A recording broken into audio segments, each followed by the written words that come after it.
Okay. Magandang gabi po mga katipon sa Pilipinas. Ito po ang ating katipunan. Muling sumasa inyo mga tagapakinig upang magbigay ng mahalagang impormasyon, magbigay liwanag at higit sa lahat ay makinig sa inyong mga daing at kuro-kuro hinggil sa mga problemang patuloy na nagpapahirap sa ating kalagayan at kabuhayan. Sa susunod na 2 oras, sisikapin po namin ipaliwanag ang iba-ibang bahagi ng ating ekonomiya at ang mga mabibigat pang local and international issues na may malaking epekto sa ating buhay at kinabukasan. Ito po ang inyong katipon na si Butch Valdes kasama ang ating pong co-host, si Itos Valdes. At ang katipon natin sa Save the Nation Movement, Philippine LaRouche Society, at ang partido politikal ng Katipunan ng Demokratikong Pilipino. Kami po ay nandito na nag-aanyaya sa inyo na makibahagi sa ating talakayan sa pagsusuri ng mga kasalukuyang problema at paghahanap ng kaukulang solusyon.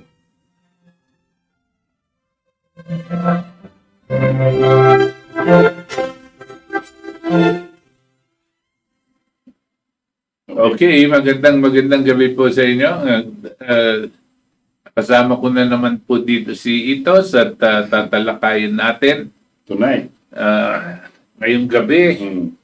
Itong medyo nakakabagabag ng pag-iisip at damdamin. Ito pong madalas nating kinakatakutan noon at warning po, makikita niyo po sa ating mga nakaraan episode, mga programa at statement. Ang sinasabi natin noon pa, buwan pa last year pa, na pag hindi naayos itong sitwasyon hinggil dito sa pagproprovoke ng bansang Russia, no, ay baka pumiglas yan at gumawa ng hakbang na hindi nakakanais-nais. Ano pong provocation ng sinasabi natin? Matagal na, siguro mga 2 years, 3 years ago, itong common border, itong parang bakod ng Russia at Ukraine, no? Ay nagpupumilit maglagay ng mga military weapons dito sa bakod ng Ukraine. Alam niyo po, ang Ukraine, wala namang kakayanan yan. Ang mga weapons nila galing sa Amerika. Eh, nakakatakot, siyempre, maglalagay sila ng mga rockets dyan na nuclear, no, sa mismong bakod, nakatutok sa Russia. Eh, siyempre, ayaw po ni Putin yan. At umabot na nga dito sa sitwasyon na itong Ukraine, ito correct me if I'm wrong, just recently had officially asked to be a member of NATO. Right. Yung NATO po is a North Atlantic Treaty Organization. It is, sabi nila, economic, but more importantly, Military. it is a military alliance. Magkakaalyado po yan dito sa mga bansa sa Europa na dito sa Article 5 ng kanilang charter. Sabi, kung may gagirahin ang isang bansa na miyembro ng NATO, kinakailangan lahat ng mga bansa na kasama dito, no, ay tutulong sa gera. Ay ilang bang bansa ngayon? Siguro mga 10? 11 others. US Okay. with 11 others. Kasama na po dyan ng bansang Amerika. Yeah. No? 1949 founded. Biro mo, yung kapitbahay mo, makikipag-alyado dun sa NATO, alam mong kalabang ka Mm. na at ang mga kaibigan niya katulad ng Amerika maglalagay ng mga armas diyan sa bakuran, no? Ano mo naman ang gagawin ni Putin, Mm. no? So anong ginawa niya po dito sa mga nakaraan araw? Dinala niya yung mga puwersa niya dito sa may bakuran. At sinabi niya, kung ang red line niya, yung tinatawag niyang red line, ang pag umabot dito sa ganitong susugod kami at mag-i-invade kami ng Ukraine. Ano yung red line na yon?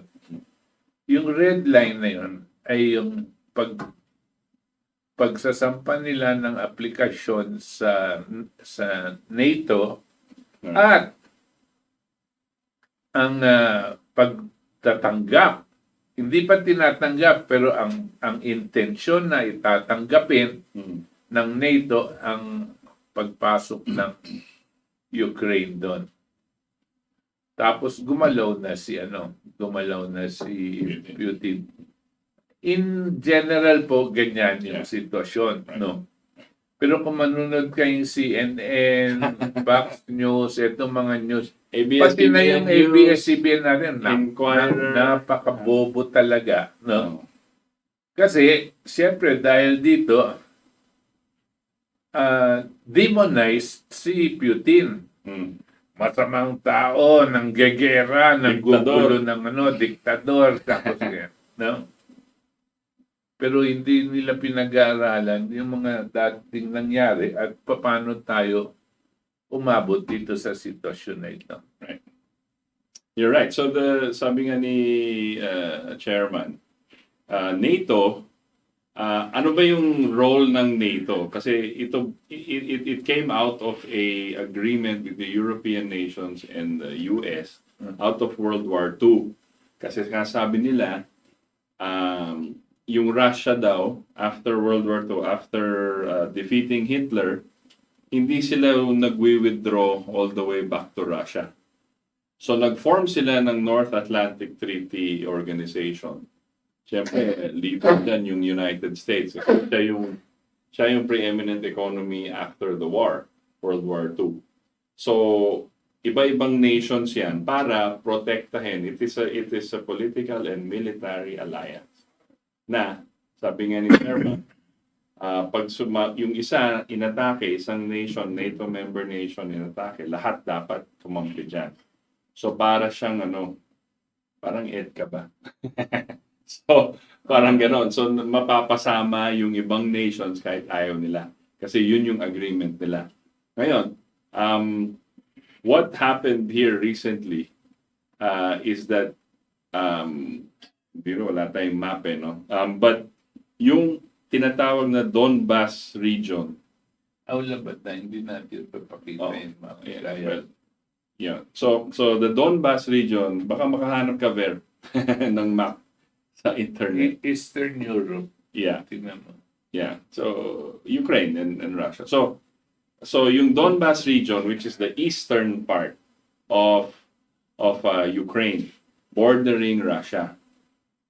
These states or these areas, matagal nang gusto na bumalik sa Russia. Matagal nang gustong to be part of the Russian Federation. Right? Matagal na. Now, and instead of being allowed to do so, parang pinaglalaroan ng NATO at of course the US and the British, itong ginagamit nila pampolitika against Russia. Itong mga countries na to, at mga states na to, who politically used to belong to Ukraine, but are now considered independent states. Okay? By Putin. Russia. Right. So, ang nangyari in 2014 kasi, meron nang nangyaring revolution. It was a coup d'etat led by and organized and paid for by the US, specifically Obama, Clinton, Biden, and the CIA na tinatawag natin deep state. Si George Soros. George Soros. yung ating kaibigan na George Soros. So, they installed a government there that was not elected. Nag-revolution sila, kunwari, against government corruption, tapos naglagay sila ng isang tao na kontrolado nila. Sige. Dadagdagan ko lang itong sinasabi ni Itos na revolution. Noong 2014 po, Yes. kasi ang Ukraine talagang kaalyado ni Putin sa Russia. At yung presidente sa Ukraine ay kaibigan ni Putin, kaibigan niya kasi ang Russia. Ngayon, gumawa ng insidente ang CIA. Sinabi may malawakan korupsyon sa gobyerno. At kinakailangan tanggalin itong masamang tao na magnanakaw ng presidente nila. Right. Yung revolution na nangyari yun, siyempre ay gawa-gawa. Alam nyo, pag sinasabi natin CIA, hindi po basta lang yung haka-haka. Mismo ang CIA nagsasabi noon sa iba-ibang pahayagan na gumastos sila ng $5 billion to kick out the president of Ukraine. And they really kicked him out, and they got the mob People power. to run after him, kunwari people power. At hinabol siya, tumakbo siya papuntang Russia. No? At yung Russia ang nagkup-kup sa kanya. Pero madugo yan ginawa nila. Alam mo yung mga masasamang rebelde sa Ukraine noon? Meron isang bahay, meron isang gusali na hindi ko lang, may mga ethnic groups na nandun sa loob, no? Yung mga ethnic groups, alam mo ba, ang imbes na ilabas sila o palabasin dahil hinahabol sila, sinunog nila yung buong gusali para maluto yung mga tao doon. Ganyan ang mga taong nag-take over ng Ukraine. Yeah. No? Yan ang in-install ng CIA. These are the types of people that the CIA and the US, Put in sila power. Barack Obama, put in power in Ukraine. Wala naman silang pakialam kung mamamatay tao itong mga ito, pero hawak nila dahil gagawin nilang tuta laban sa Russia. Yun ang nangyari. Ngayon, itong mga ibang tiga-Ukraine, katulad ng mga sa Crimea, Yes. no? Yeah. Tsaka dito sa Donbas, no? Nandito po sa We have a map. eastern Show the map. section. Saan yung mapa kanina? Yan. Nandun po, malapit sa... Yun, yung pinaka Ayun yung Crimea. kanan. Yes, Okay. baba yung Crimea. Sa taas ng Crimea, meron ang tawag dyan, maliit na lugar din, kasi laki ng Crimea, Donbas. Yeah. It has two regions, the Donetsk and the Luhansk. Yes. Itong mga taong to, halos lahat sa Ukraine, by the way, ang salita nila, Russia. Russian. No? Itong mga taong ito sa Crimea, ayaw nila sa Ukraine. Yes. Kasi alam nila na ang pumasok na gobyerno ay mga mamamatay tao. Yes. Hindi nila sinuporta yung Hindi nila bagong in-install. Okay. Hindi man lang eleksyon. Hindi man lang ganyan. Ang ginawa nitong mga tiga-Crimea, kumbaga Sa baba. sa parang siguro sa Mindanao natin o ganyan. Maybe, yes. Nag-referendum sila. At 90% ng mga tao sa Crimea sabi, pumiglas na tayo dito Yeah, sumama na. sa Ukraine at humingi tayo ng recognition sa Russia para sakupin na tayo. Yes. Nung panahon na yon, nag-referendum sila, sumulat sila sa Russia at itong sulat nila, idinaan sa Duma, Sa Congress ng Russia. sa Congress ng Parliament. Russia Yeah. para aprubahan Right. at inapruba nila ang pagsakop dito sa Crimea. Mm. Pero yung mga banatan sa Donbas, Mm. tuloy-tuloy yan hanggang ngayon. Right. No? Since 2014, yung Donbas region na yung sa baba lang ng Russia, hindi naka-indicate dito sa mapa natin. But Pwede ko bang puntahan doon ito? No. Hindi. no. Ito, well, you can, but they won't see it. Yeah. So, ito yung sa baba, sa taas ng Sea of Azov. That's the region, yung pinaka rightmost of Ukraine.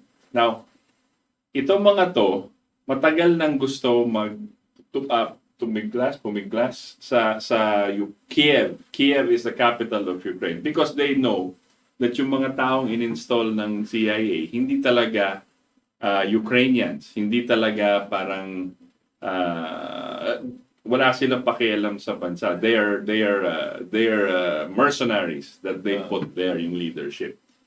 Okay. So, matagal na silang siguro pumiglas. Now, itong Kiev na kontrolado ng mga fascist na to, na nilagay ng CIA, matagal na silang binobomba. Binobomba ng Kiev ang Donbas region at namamatay mga maraming tao doon since 2014. So 7 years na, 7-8 years na binobomba ng Kiev yung mga taga Donbas region. Okay? Hindi po yan nire-report ng mainstream media. Hindi po yan nilalabas sa news. Tahimik lang. Okay, so they have been crying to Russia to help them. And kawawa naman talaga yung mga taong yan. And they have been bombing that area for a while. Ngayon, the day before Putin, quote-unquote, invaded Ukraine, ni-recognize niya ang independence ng what are those cities? Donbas, Donetsk, tsaka Luhansk. Yeah, Donetsk and Luhansk. So sabi niya, okay, I recognize your independence, finally. Tapos, pumasok na si Putin, in order na yung military na pumasok na sa region na yon. Okay? Sa Donbas. Sa Donbas region, pumasok na sila. They didn't invade. They were welcome. Pag may makita kayo sa internet, nagsisigaw ang mga tao, nagpapalakpakan na pumasok yung forces ng Russia. May fireworks pa nga eh. Yung iba sumasayaw eh. May mga ano sila. So this is what happened. Happy sila because they know itong fake government nila, fake leaders dyan na in-install sa Kiev, hindi mercenaries yung mga hindi totoong Ukrainians, hindi totoong citizens. So parang, and alam nila masamang ang tao. They're fascists. Okay. So, Putin comes in. Sabi niya, I recognize your independence. Galaw na siya, pumasok na siya. Yung mga mainstream media, Russia invades Ukraine. Alam mo yung nakakatawa yung mainstream media, manood kayo ng CNN, Fox News. Naku, sabi niya, dami mga lumalaban. Daming namamatay. Wala kang makita. Hindi man nila makapagpakita ng patay. Or video, or picture. Pero sinasabi, ganito, naglalabanan ngayon yung mga matatapang na Ukraine. Pag napakita yung picture ng mga Ukrainians, nakahiga, nagsisigarilyo, nagkakape. No? Tapos wala silang pinapakitang mga bumagsak na eroplano o anuman mga Ruso, ganun. Pero yun ang binabalita nila. Ako, iniisip ko, eto sige, ikaw muna. Okay, sige. So, ang binabalita po sa mainstream media. Sige. Ang inaano ko lang,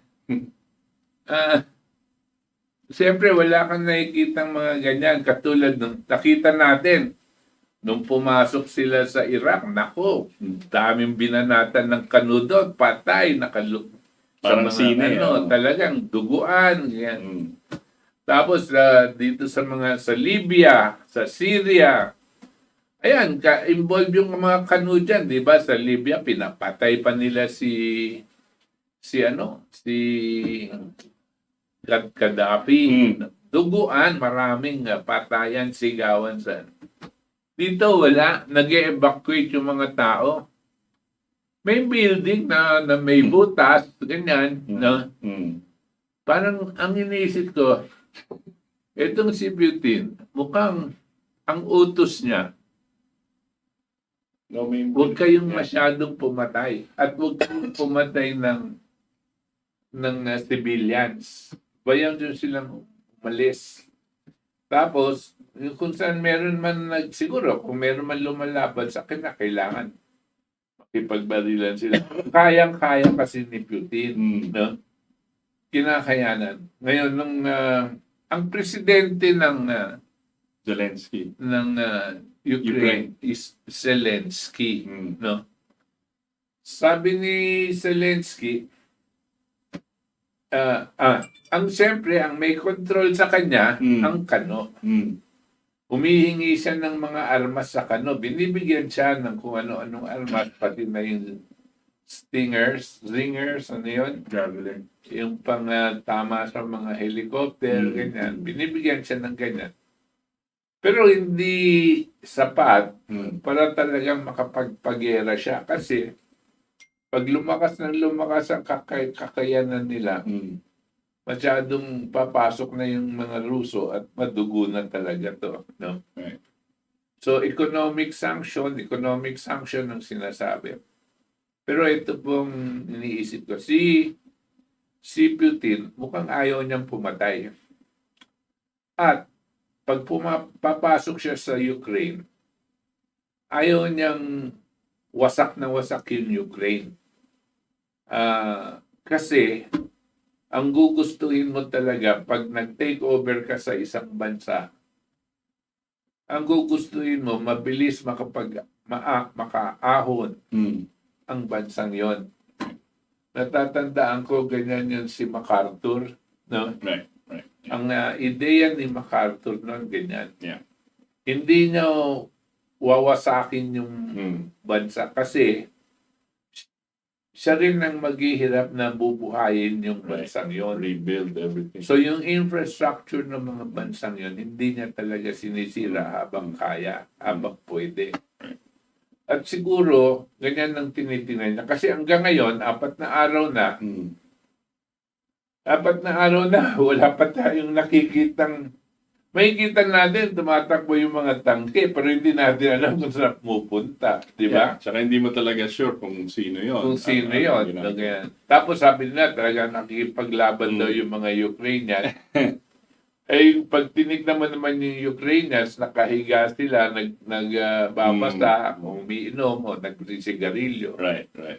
Ba't wala tayong nakikita mga patay, duguan? Right. Kasi kung gera talaga. Kung diba? gera talaga, yung CNN, naku, tututukan yung patay. No? For sure, yeah. Para nila, para ilabas nila sa kanilang mga wala, hanap sila ng hanap. Magtatanong yung studio nila kung saan wala naman maituro. Sasabihin, mga 2 miles from here there is an explosion. That's 20 miles from here, or right. There is some small fire fighting in Kiev or something like that. No, pero you don't see anything. Right. No, so I'm feeling that Putin is parang giving it a lot more time. Now, this is what I heard. Etong si Zelensky, yung presidente, nagpadala daw ng mensahe kay Putin. Sabi, mag-usap tayo kung ano yung magpapag-usapan natin. Sige. On neutral ground, sabi daw. Sige. So, ang sabi ni Putin, magkita tayo, meeting tayo, dito sa Minsk, M-I-N-S-K. Yung Minsk ay isang city na nasa Belarus. Mm. Yung Belarus ay isa sa mga kaalyado ng Russia Mm. na katabi din ang Ukraine. Ang papag-usapan daw ganito, ang declaration of neutrality ng Ukraine. Mm. Magde-declare sila na neutral sila, hindi sila kakampi sa NATO, hindi din sila kakampi sa Russia. Independent sila pero neutral. Declaration of neutrality. At kasama na dyan, ang hindi nila a-apply para maging miyembro ng NATO. NATO. Yan ang isa sa kanilang pag-uusapan. At mukhang ready sumang-ayon si Zelensky dyan. Okay. Yung isang papag-usapan nila, yung demilitarization of Ukraine. Ano ibig sabihin nun? Lahat ng mga weapons nila doon at iaatras nila at hindi doon sa bakod nilalagay. Ang gagawin din ng Russia, iaatras din nila yung kanila. No? Demilitarization of that whole area. Tapos, isang hihingin pa ni Putin, etong sinasabi niyang denazification. Denazification. Alisin niya yung mga Nazi. Alisin now yung mga Nazis. Yung mga neo-Nazis. Ang neo-Nazis, dati alam niyo po yung Nazi, di ba? Si Hitler yan. At ano ba ang si Hitler? Ayan. Ito magandang mapa. Si Hitler, hindi ba gusto niya super race? At sinasabi niya yung dugo ng Hudyo ang sumisira dito sa super, yung white supremacy ni Hitler. Right. Yung mga bagong ganyan na pag-iisip pagkatapos ng gera ng World War II, may mga umusbong at ang tawag sa kanila neo-Nazis.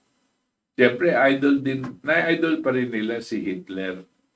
Pero ano ba ang mga neo-Nazis ngayon? Kung titignan nyo po, makikita nyo, yung mga neo-Nazis, pareho pa rin white supremacist sila. Ayaw nila itong mga lesser races. Ayaw nila yung mga iba-ibang mga kultura na nakakasira sa kanilang paningin na kinakailangan sila mangingibabaw sa sangkatauhan. No? Ayaw nila ng mga religion, ayaw nila ng mga ism, socially, yung ila, maski na communism, ayaw nila, ganyan. Basta, yung sa kanila, white supremacist. Kanya ang tawag sa kanila, fascista. Bakit nasabi natin ayaw nila yung mga relihiyon? Kasi itong mga Ukraine, yung namumuno sa Ukraine ngayon, pinasara niya lahat ng simbahan Katoliko, Russian Catholic Orthodox Church, tawag dyan, no? Parang Katoliko din yan, kanya lang sa Russia ang kanilang pinagmumulan ng relihiyon nila, no? Kung mag-cruise yan, ganito tayo, ang mag-cruise sila baliktad. Ganyan. Pero pareho halos ang pananampalataya. At para malaman nyo lang, na etong si Putin, hindi yan komunistang, pasistang, isa siya sa talagang na may devotion sa mahal na Birhen. Nung bumisita siya sa Papa, kay Pope Francis, ang regalo niya sa Papa, isang icon, ganito kalaki, no? Kasi laki ng isang lamesa, icon ng mahal na Birhen. Yun ang regalo niya. No? Kaya ito ngayon ang sinasabi ng demonyo at napakasama. Siyempre, halos lahat ng mga tao na nanonood sa telebisyon, sakay sila. Nakakalungkot, di ba? Sakay sila dito sa demonization of Russia. Dapat isipin natin, paano ba nagsimula ito? Pwedeng natin pumunta nung panahon pa ni Kopong-Kopong, pero ito yung mga recent history ito, di ba? Right. Ang Amerika, tsaka yung mga NATO, nag-umpisa sila, nung nalaman nila, ang dalawang pinakamalakas na mga republika at bansa na malamang hindi susunod sa kanilang one world government. No? Alam niyo yung one world government, di ba? Yung gusto nila, isang mundo, tapos sila lang ang mamahala, yung deep state. No? Itong mga to, alam nila na ang Ruso tsaka China hindi papayag dyan. At malamang pati India hindi papayag yan. Kasi malalaking bansa ito at may kakayanan na nuclear. Ipagtatanggol nila ang kanilang kasarinlan. So anong ginawa ngayon nitong mga NATO, mga deep state? They started the encirclement program. Encirclement, pinapaligiran nila ngayon ang Russia. Kanya gusto nilang makuha yung Ukraine. Tapos, lalagyan nila ng mga armas yan nakatutok sa Russia. Tapos, dito naman sa kabila, mayroon din silang encirclement of China. So, ang encirclement of China yan, nag-uumpisa sa Australia, tapos dito sa ang tawag dito, yung Singapore. Yung isang hawak ng Amerikano na lugar below India. Anyway, tapos meron pang Philippines, base militar ng Kano. Tapos meron pa silang South Korea at meron pa silang Japan. Itong mga bansang to ang gagamitin ngayon sa pag-encirclement of China. Yung isa naman, encirclement of Russia. This all was happening from 2012, maybe 2010, no? Nung inumpisahan nila itong encirclement na ito. Natatandaan nyo ba, nung 2012, sinabi ng Kano sa atin that they will be implementing the Asia pivot. Yung Obama. word na Asia pivot. Obama nagsabi. Si Obama. At ang ibig sabihin nun, kalahati o mas malaki pa sa kalahati ng puwersa nilang naval forces ng Amerikano, ilalagay nila dito sa Southeast Asian region. Kung titignan mo yung Southeast Asian region, Pilipinas ang base militar nila. Tapos ang presidente natin doon, etong hunghang na, yun, Diego Garcia, tama. Thank you, Randy. Diego Garcia, sa may Indian Ocean yan. Tapos, Australia, Diego Garcia, Philippines, South Korea, Japan. Yan ang encirclement of China. Tapos, etong sa Pilipinas, magiging ba? Etong si Noynoy Aquino, sinabihan lang, kinindatan lang yata ni Obama, ibinigay na niya ang kaluluwa ng buong Pilipinas.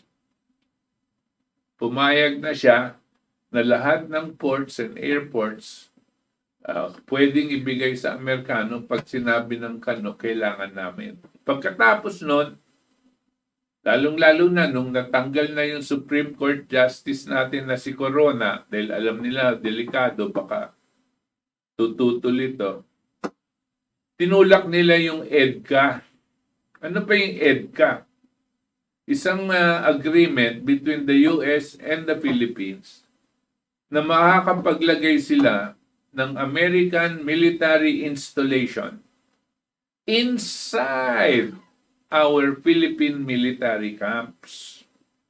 Nasa loob ng Philippine military camp ang American installation. Anong installation ng tawag dyan? Ba? Pwede silang maglagay ng mga silos dyan para they can launch nuclear rockets. Na. At bagamat nandito sa loob ng Philippine military camps, ang pinarmahan ng mga tauhan ni Noynoy at pumayag sila, bawal malaman ng mga Philippine military kung ano ang nasa loob ng American installation na nasa loob ng kampo ng Pilipino. Hindi ba kahunghangan yan? Pero napakatanga natin. Pumayag tayo. Pero meron nagsampa sa Korte Suprema, kine-question niya yung kanyang constitutionality. Ayon ba sa saligang batas, pwede yan. Ang sinabi ng Korte Suprema, ang namumuno nun, walang iba kundi yung bata naman ni Noynoy na si Sereno, yung babae na walang alam at walang ideya sa sovereignty. Lourdes Sereno. Lourdes Sereno. Anong sinabi nitong Chief Justice na ito? It is constitutional. No? Hindi natin alam kung paano niyang hinanapan ng argumento yan. Pero sabi niya. So hanggang ngayon, meron pang EDCA dyan. Hindi natin alam kung pinayagan pang magtayo kasi pagpasok ni Duterte, kasi ang plano ng Amerikano, walong campsites ang lalagyan nila nito. Hindi ko alam kung umabot sa 8. Pero siguro tayo mga 3 o 4 na lagyan na yan. At hindi kayang paalisin ni Duterte. Maski na minumura niya yan, hindi niya kayang paalisin yan. At hindi aalis yung mga Amerikano yan. So we are in that situation. The encirclement of China and the encirclement of Russia. Now, sa kakaprovoke nila kay Putin, gumalaw si Putin. Pero tandaan nyo, bago siya gumalaw, nag-aayusan sila ni Xi Jinping ng China. Sabi niya kay Xi Jinping siguro, partner, itong gagawin ko. Mag-ready ka dyan dahil sigurado uupakan nila ako. Hindi ko alam kung baka matuloy ito ng gera O pero gagawin ko lahat ng paraan para hindi magkagera. Pero mapipilitin akong kontroluhin ang Ukraine dahil gagawin nilang base militar laban sa akin. Ngayon, sinabihan niya, bakit niya sasabihan yan? Kasi yan dalawang yan, may alyansa. Ang alyansa nila militar, pag sinugod ka ng Amerikano, susugod din kami. Pag sinugod ang China, susugod din ang Russia. Kasi alam nila na ang deep state, itong mga one world government, yan mga nasa Amerika, yung mga tauhan ngayon, nila Obama, yan sila Biden, yung mga nagpo-control sa kanila. At sa UK at dito sa sa NATO, ang may hawak diyan puro deep state. Alam niyo na kayong yung deep state, di ba? Sila yung sumira kay Trump at ginawa ng paraan para hindi na manalo si Trump, gumawa ng milagro sa Smartmatic. Yan yun. Dahil si Trump hindi sang-ayon dito sa kanilang gagawin. Ngayon, ito ang plano. Anong pwedeng mangyari?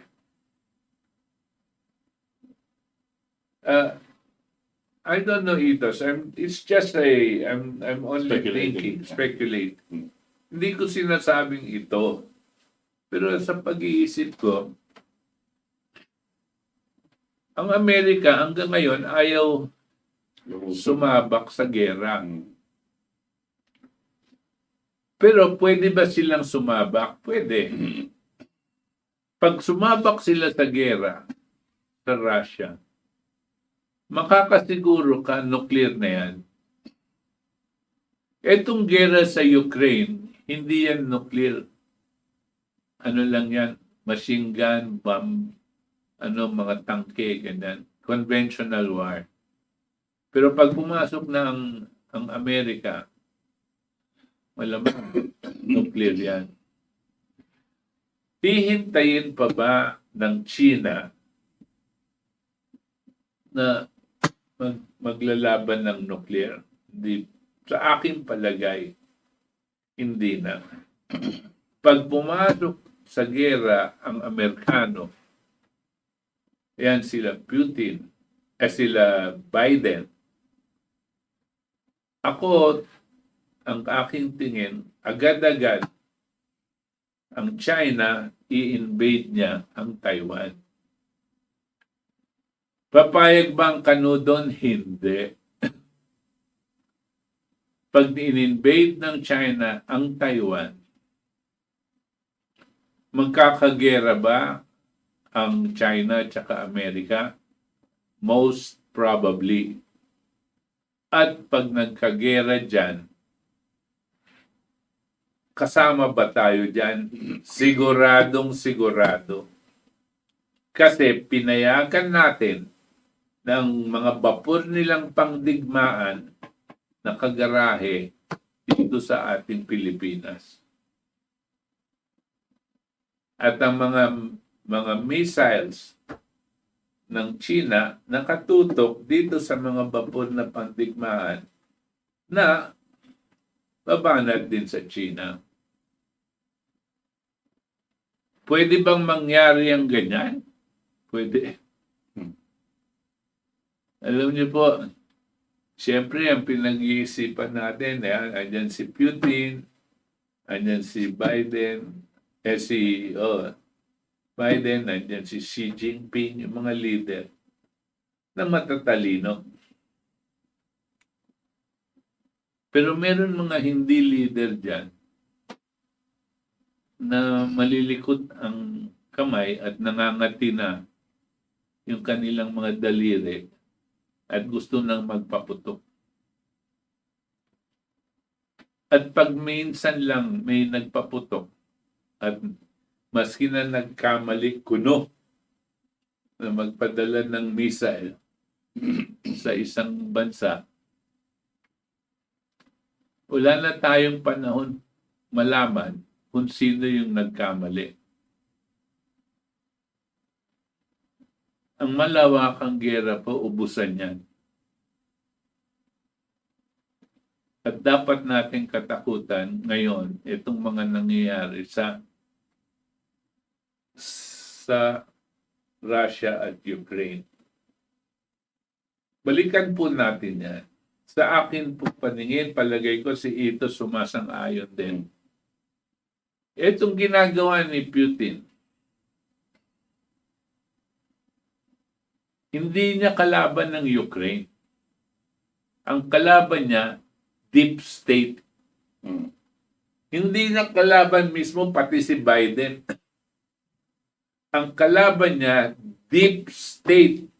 Yun mga gustong gumawa ng one world government, sasakupin ang buong mundo, at lahat itong mga bansang ito, kasama na dyan ng Ruso at China, hahawakan nila at silang mamumuno. Yang deep state na yan, lumabas at lumabas ang kanilang mga plano at kanilang pagsasalita na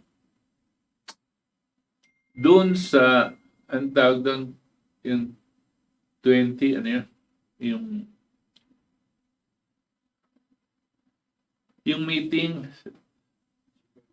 ha? G20? Oo. Anong tawag doon? World Kay Schwab? Forum. World Economic Forum. Ang namumuno doon, si Carl Schwab. No? Kung papakinggan nyo yung mga plano ni Carl Schwab, yun yung deep state. Yun ang tunay na kalaban ni Putin. At kung tutuusin mo, kung kalaban ni Putin ang deep state, dapat nga kampi tayo kay Putin. Sa akin pong personal na opinion yon at hindi ako nag-iisa. Majority kami dalawa ni Ethan. Dito sa show. Yun lang yun. So, but yes, siyempre, just to discuss more, no? Yung sabi niyo speculative thoughts of chairman usually turn out more accurate. Then kasi nakikita po namin, marami po tayong nababalita, marami pong binabasa, and we of course research rin on what's going on.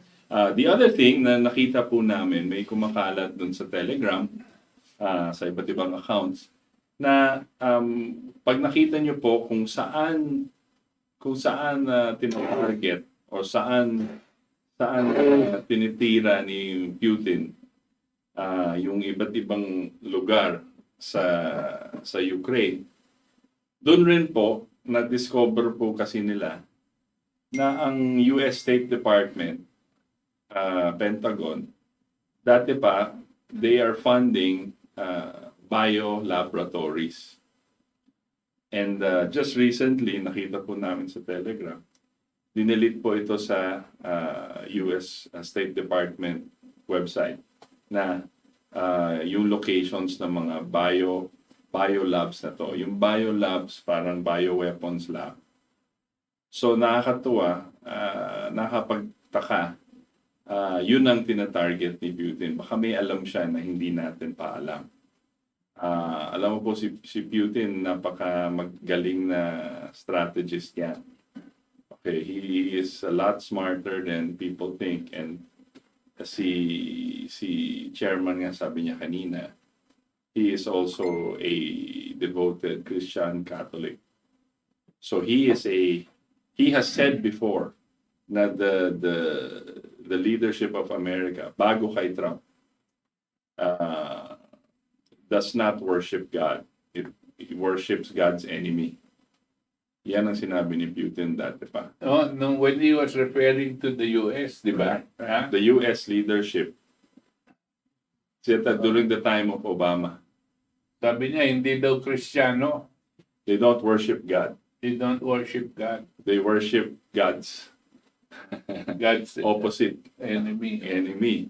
Yan ang sinabi ni Putin dati pa.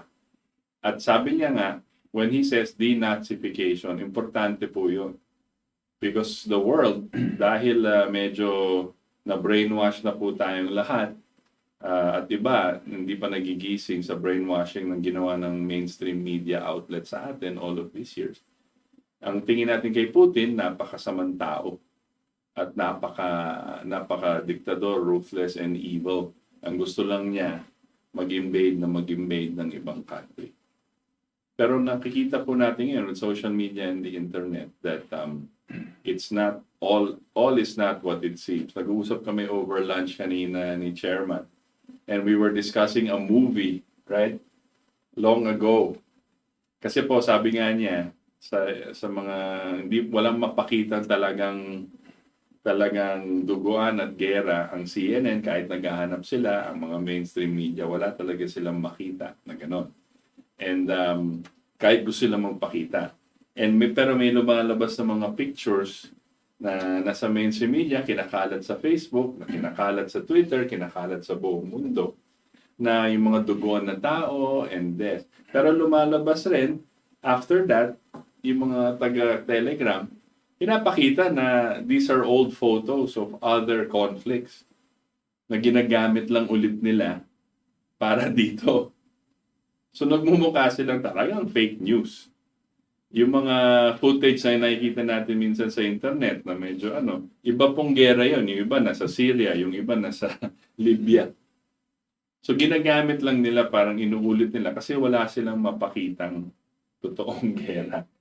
Tsaka ito ngayon yung sine na sinabi Wag mo. the dog. Alam niyo yung sine, may dating sine, Wag the Dog. W-A-G. Yeah. Parang, hindi ba po yung dog ang nagwawag sa kanyang tail? Yung aso. Yung ginaganyan niya yung kanyang buntot. Yung sine, ang sinasabi, Wag the Dog. Meaning, yung buntot ang siyang gumagalaw dun sa aso. Okay. Ang storya doon, sila Dustin Hoffman, tsaka kinausap ng mga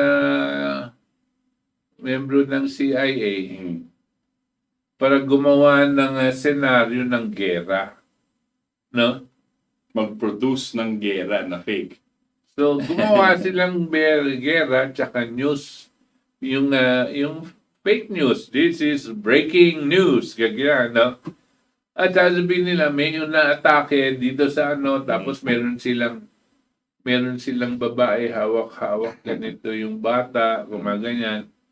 Tapos meron pang pusa yata, yung nakita ko basta. Tawag niya pusa. Tapos, pinapakita na sira yung mga building, ganyan, gera no? Tapos patuloy ang gawa nila ganyan sa studio lang. Kuha sila ng mga footages from other movies at ginawa nilang sine. Naniwala ang tao. Hindi ko alam kung ano yung puntirya nila doon para yata para ma-elect ang isang... No, yung presidente up for re-election. Tapos may skandalo na lalabas. Big scandal na may sa presidente. Ngayon sa presidente, kumuha sila ng specialist, si Robert De Niro. At siya yung kumuha sa movie director, Hollywood director. Nagawa tayo ng crisis para hindi tignan ng tao ang totoong nangyayari. Yun ang Wag the Dog. Para malihis. Malihis. Ang focus ng tao That's Wag the Dog. para manalo ng re-election yung presidente. Gawa silang gera. Talagang gumawa ng gera talaga. Pero sine lang. Sine lang. Ang inatake nilang bansa, maliit na bansa na kunwari,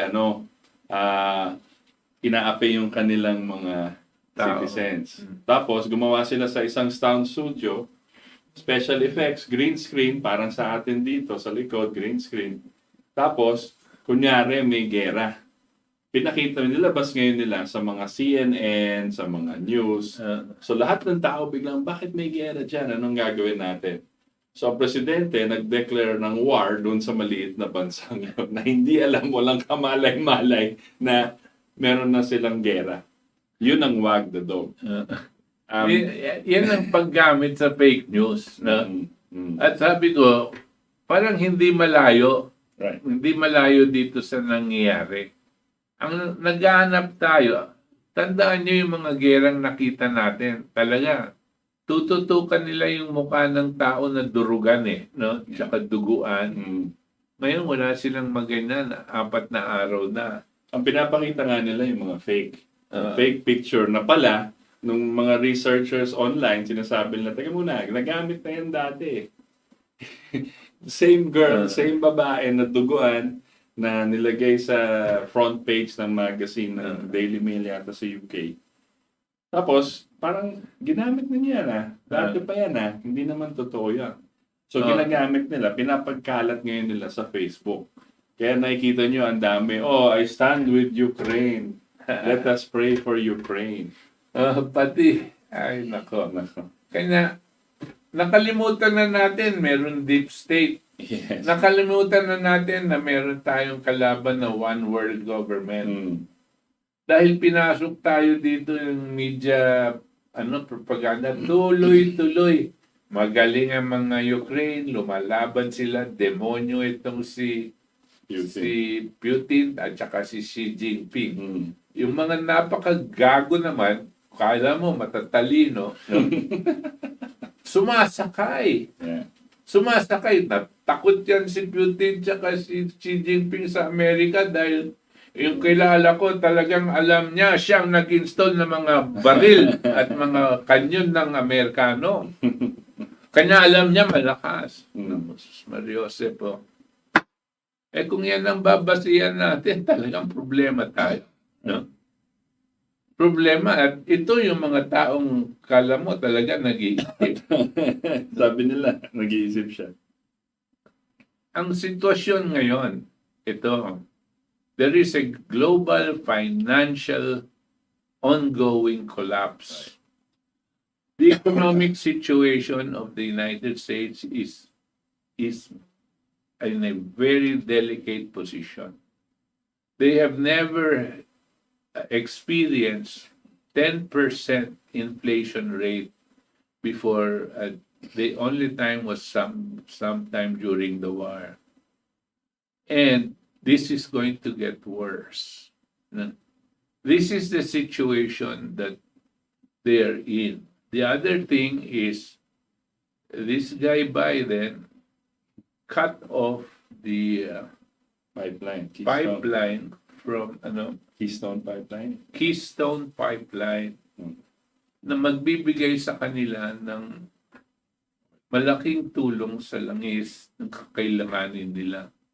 At meron sila ngayon, hanggang ngayon, bumibili sila ng langis sa Russia. Pag pinilit nilang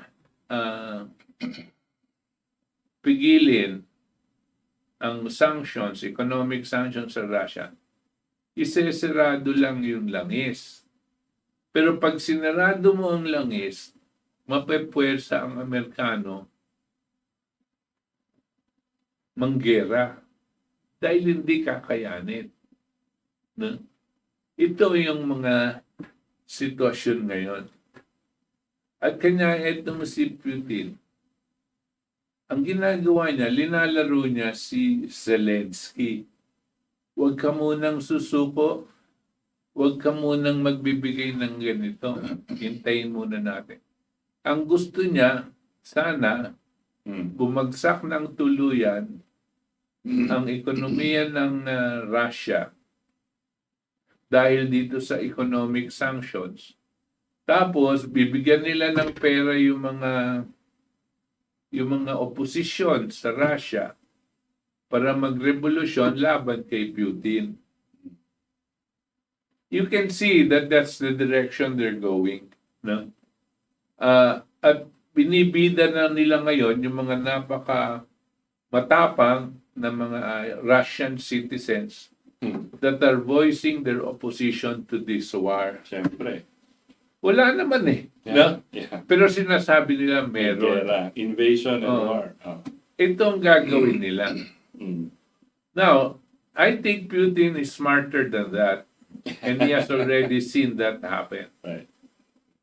And if you push him against the wall, then you will have a war. No? But not because he wants a war, but because all of these deep state people Want the war. want a war. Because they cannot have one world government Mm. and a independent Russia, independent China, and independent India. Mm. Mm. Tayo, kaya nilang walis-walisan. Tayo, hindi na nila tinatanong kung Anong gusto role natin? Kasi ang mga liderato natin sa Philippines, pwedeng bilhin eh. Lahat pwedeng bilhin sa Pilipinas eh. So wala na silang... Ang Pilipinas, they don't even consider important anymore. They know our leaders are prostitutes, Yeah. Corrupt. and even the so-called intellectuals in the Philippines Right. are pseudo-intellectuals. Right. They're not intellectuals. Kunwari lang. I've heard, I'm sorry to say, some professor in UP. No? I heard today another professor from LaSalle. Mm. All of them talking about this. And some who claim to be historically proficient, no? Mm. About Russia and all of that. I'm so disappointed, no? That they do not see, they only all see what is being fed to them by the mainstream media. Correct. And yet, they are trying to sound intellectual. Scholarly, intellectual. Eh kung yun lang sasabihin mo, sinabi ng CNN, huwag ka nang magsalita. No? Sinabi ng Rappler. Ang gawin mo, kung matalino ka, kontrahin mo. Right. Kontrahin mo yung mga mainstream media at magbigay ka ng tamang Yes. at kalabanin mo dahil anyone, dapat over the years, we should have seen Mm. that anyone that CNN, Fox News, and NCNBC, and mainstream media, Right. ANC, ABS-CBN dito, GMA, na P5. sinusundan nila yung storyline, Right. yung narrative. One, bayaran. Mm. At pangalawa, ginagago lang tayo. At karamihan, kasi intelligent daw siya, historian daw siya, professor daw siya. Kung yun lang ang sasabihin mo, tama ang sinasabi ng CNN, kakahiya ka. Oo. No? You should be ashamed of yourself claiming that you're such a historian. No? You're nothing but an ignoramus. You read so much, no? And yet you don't retain anything. You don't learn anything. It's sad. I've heard them talk. Mm. So, hindi ko naman sinasabing mas magaling ako sa kanila. Pero itong sinasabi ko, kami ni Itos, kalaban ang mainstream media. Mm. Kalaban ang deep state. Kalaban ang one world government. Okay? Sino ngayon ang lumalaban dyan? Ngayon, si Putin. Yep. So, kung kalaban ni Putin ang deep state, Mm. one world government, Mm. tsaka yung, ano yung pangatlo yung sinasabi natin? Oh. Kung kalaban niya yung deep state, one world government, globalist at lahat sila, no?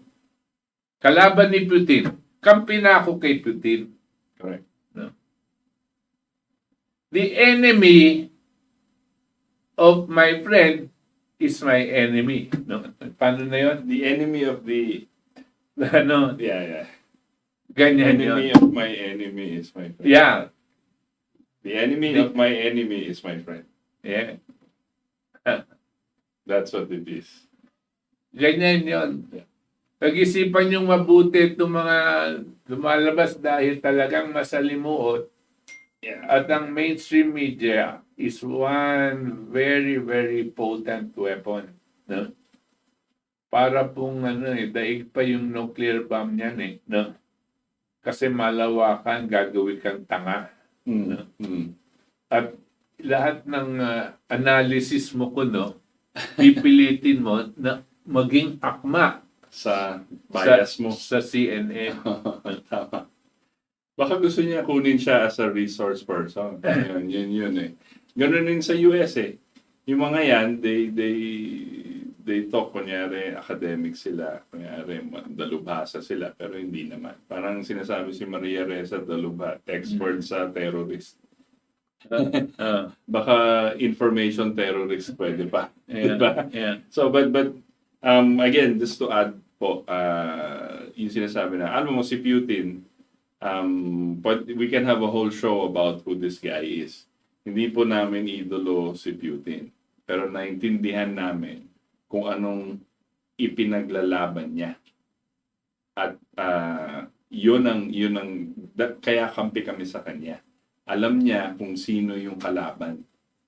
At hindi siya takot lumaban sa mga to. You know, in the past years, pakinggan niyo po yung mga sabi niya, dati pa niya sinasabi to.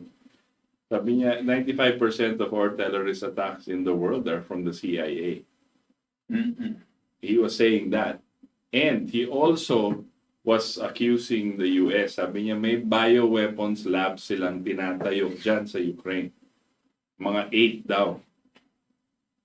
At is it any surprise that yung unang banat ni Putin doon sa mga biolabs na doon ang nasisira. Sabi nga ni Zelensky, tinatarget po ng mga Russian forces ang mga military installation. Hindi malayo na isipin yung mga biolabs, bioweapons labs, nandun rin. May mga mapa makuha kayo sa internet, hanapin nyo lang, tsaka sa Telegram, hanapin nyo lang po. Nandun yung mga mapa. If you put the two maps together, yung mga strikes ni Putin, tsaka yung alleged locations ng mga biolabs, kita nyo, nagkakatugma sila. Now, this guy knows what he's doing, sabi nga ni Chairman. He is not, alam po niya, he was formerly Secret Service in the KGB, right? In the Russian. He oversaw the transition and took out all the oligarchs from Russia, while favored a few, of course. Hindi naman to si Angel, si Putin. Pero alam niya kung ano dapat ang gawin. Alam niya yung sinong kalaban.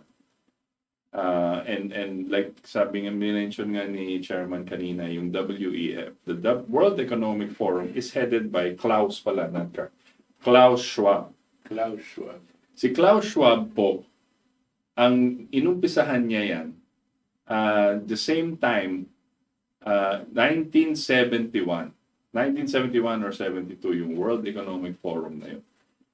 Kung kailan pinalitan yung buong, kailan kumalas yung US sa Bretton Woods Agreements at pumunta na tayo sa floating exchange rate system.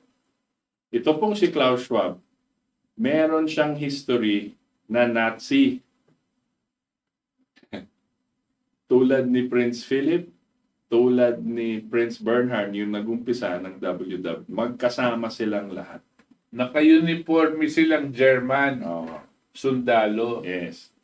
Marami po. Alam ni Putin ang eksaktong sinasabi niya, na sinasabi niyang denazification.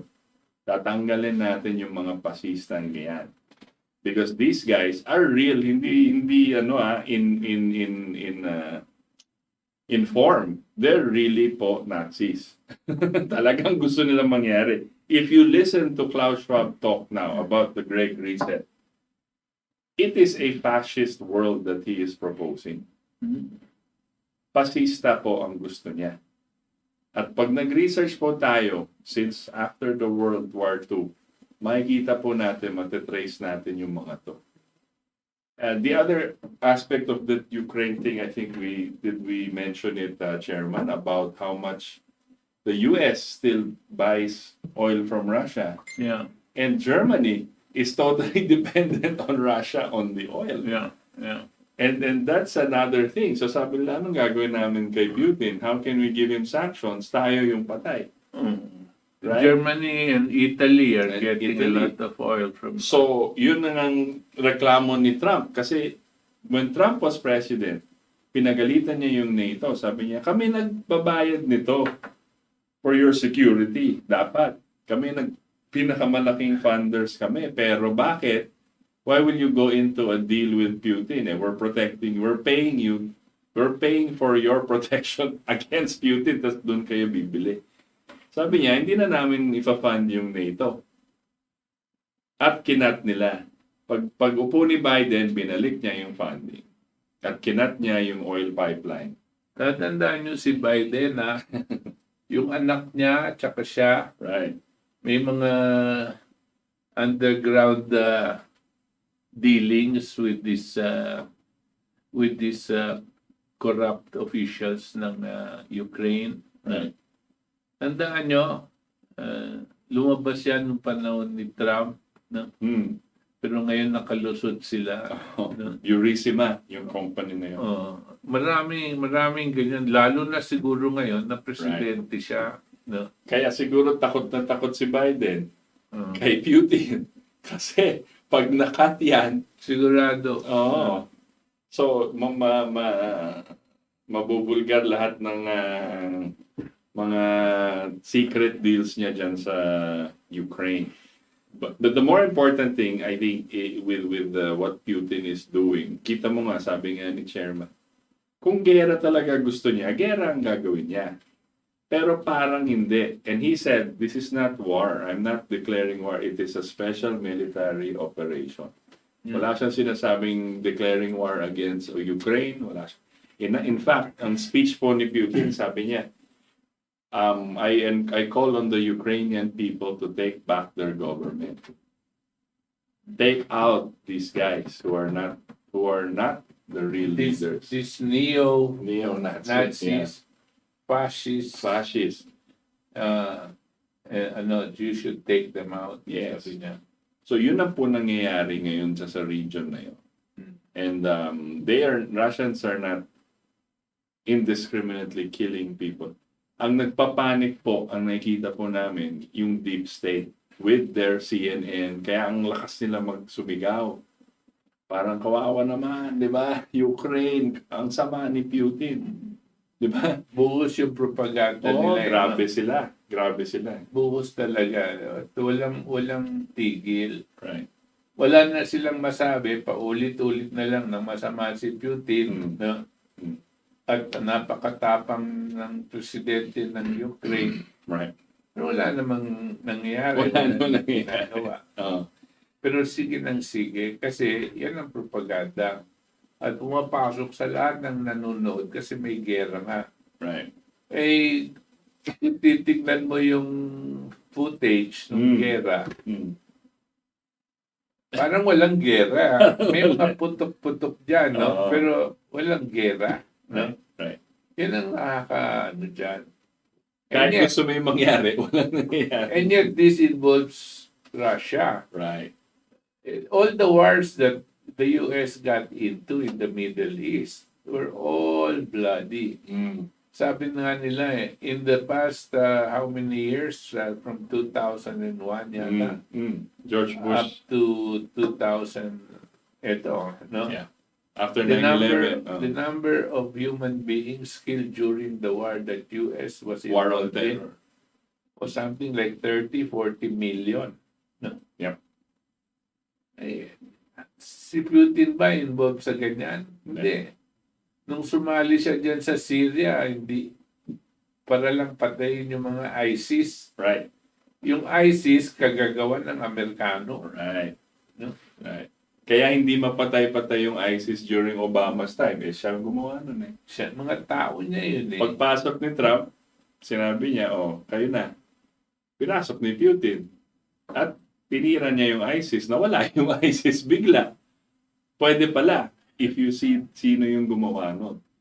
So this is what we're dealing with, guys. I wanted to ask Chairman his opinion. I'm sure he touched on this kanina.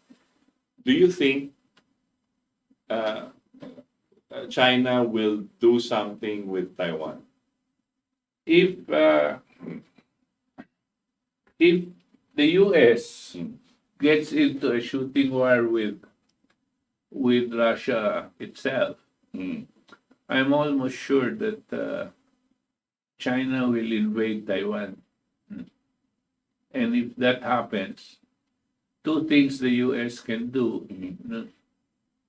is to go to war against China or just to not do anything. But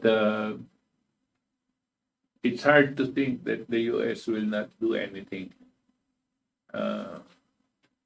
And if China and the US go into war, then the Philippines is involved.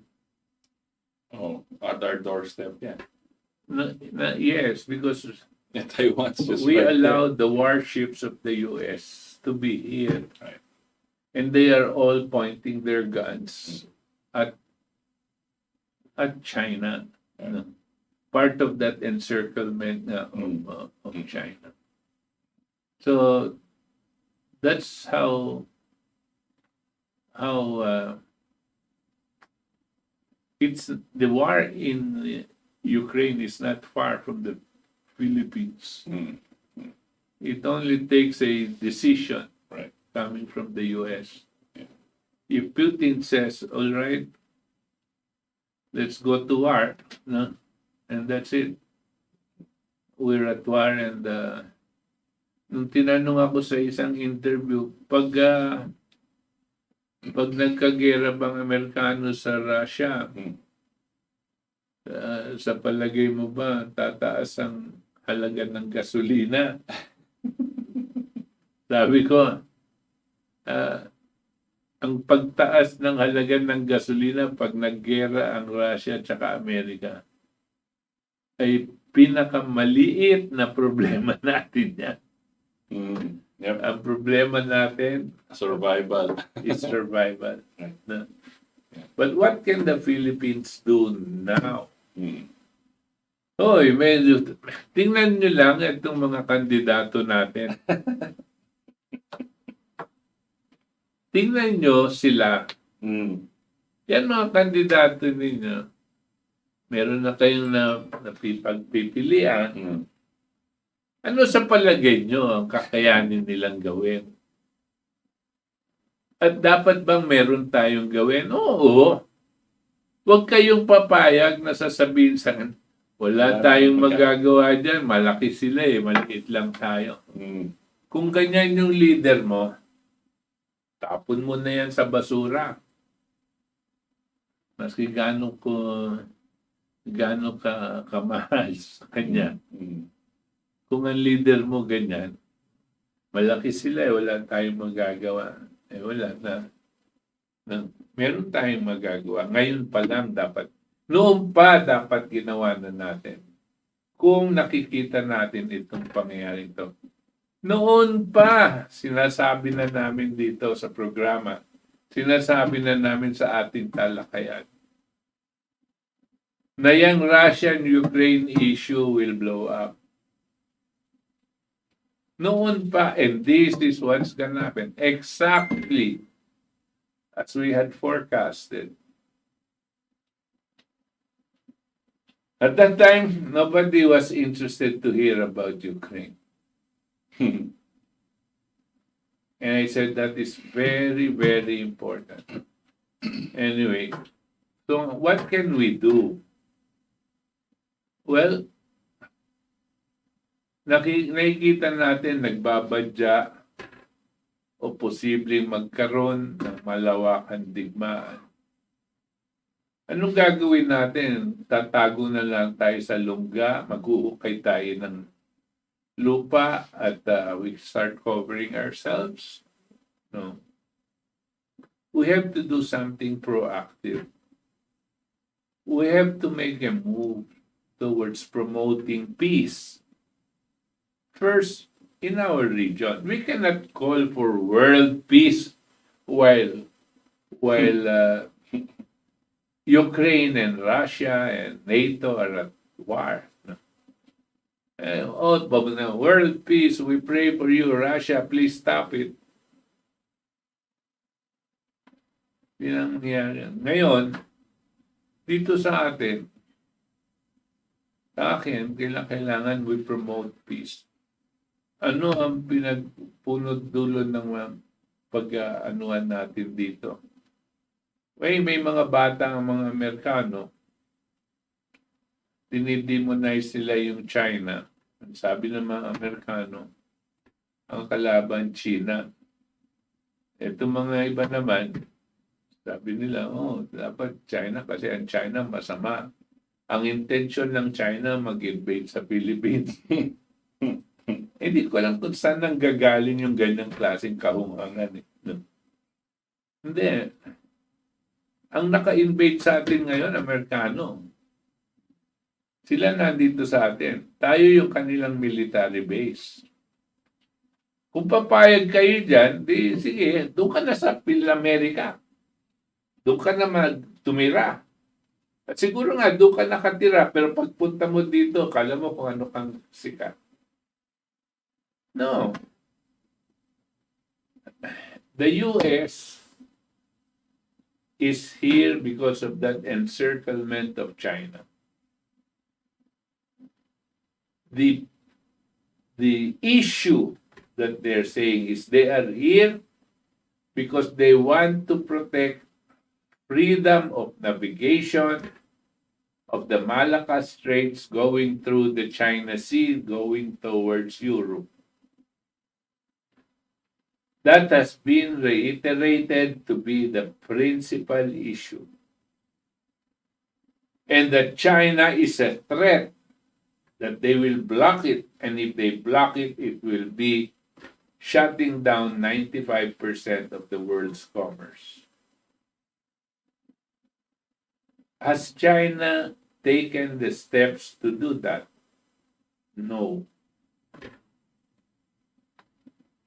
Who is the one that brought the warships here? The U.S. They brought it to China Sea and they're flying it.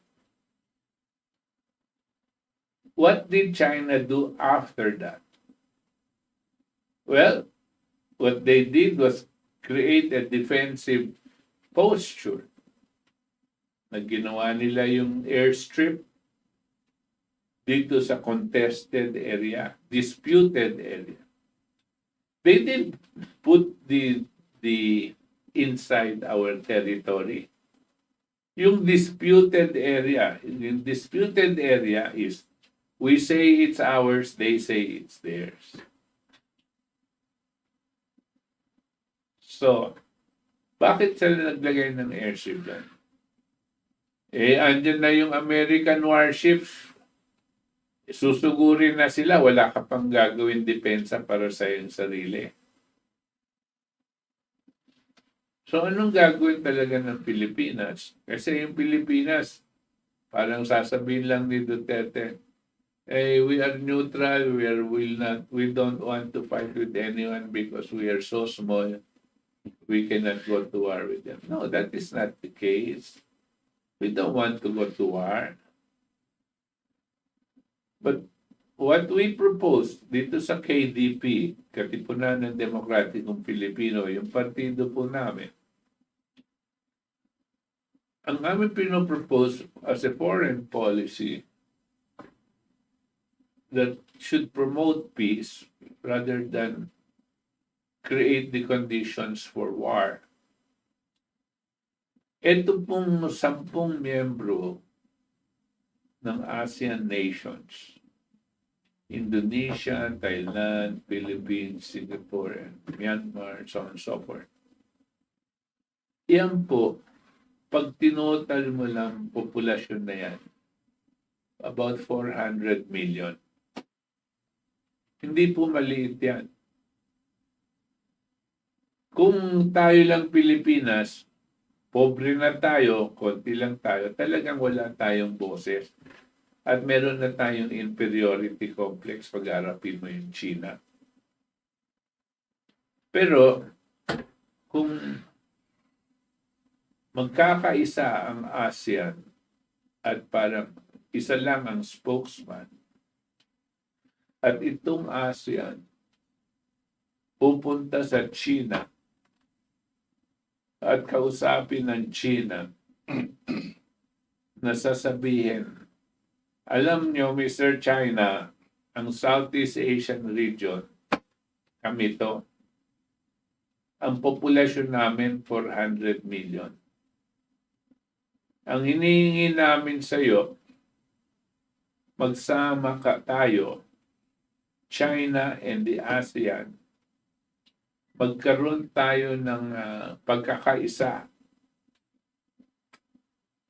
upang magarantiya natin sa Amerikano at lahat pa ng mga ibang bansa na may freedom of navigation dito sa Malacca Straits hanggang papuntang Europa.